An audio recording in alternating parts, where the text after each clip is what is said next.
ದ್ವಿಚಕ್ರ ವಾಹನಗಳ ಕಳವು, ಇಬ್ಬರ ಬಂಧನ.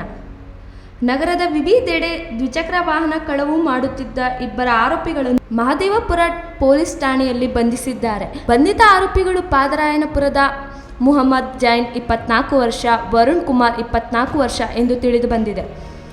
ಬಂಧಿತ ಆರೋಪಿಗಳಿಂದ 35 ಲಕ್ಷ ರು ಮೌಲ್ಯದ 25 ದ್ವಿಚಕ್ರ ವಾಹನಗಳನ್ನು ಜಪ್ತಿ ಮಾಡಲಾಗಿದೆ.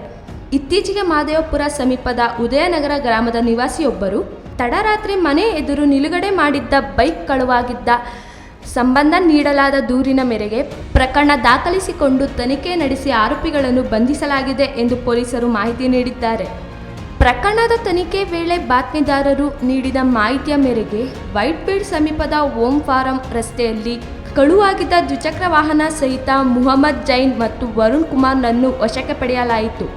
ಬಳಿಕ ವಿಚಾರಣೆ ವೇಳೆ ದ್ವಿಚಕ್ರ ವಾಹನ ಕಳವು ಮಾಡಿದ್ದು ತಾವೇ ಎಂದು ಆರೋಪಿಗಳು ತಪ್ಪು ಒಪ್ಪಿಕೊಂಡಿದ್ದಾರೆ ಎಂದು ಪೊಲೀಸರು ಮಾಹಿತಿ ನೀಡಿದ್ದಾರೆ.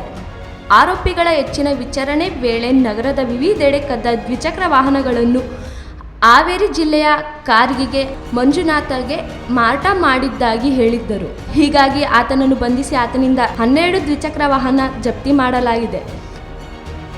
ಇನ್ನು ಆರೋಪಿಗಳು ನಗರದ ವಿವಿಧೆಡೆ ಕಳವು ಮಾಡಿ ಮಾರಾಟ ಮಾಡುವ ಉದ್ದೇಶದಿಂದ ಸಿಂಗಯ್ಯನಪಾಳ್ಯದ ರೈಲ್ವೆ ಸಮಾನಾಂತರ ರಸ್ತೆ ಪಕ್ಕದ ಖಾಲಿ ಜಾಗ ಹಾಗೂ ಡೀಸೆಲ್ ಶೆಡ್ ಖಾಲಿ ಜಾಗದಲ್ಲಿ ನಿಲುಗಡೆ ಮಾಡಿದ್ದ 12 ದ್ವಿಚಕ್ರ ವಾಹನಗಳನ್ನು ಜಪ್ತಿ ಮಾಡಲಾಗಿದೆ ಎಂದು ಪೊಲೀಸರು ಮಾಹಿತಿ ನೀಡಿದ್ದಾರೆ.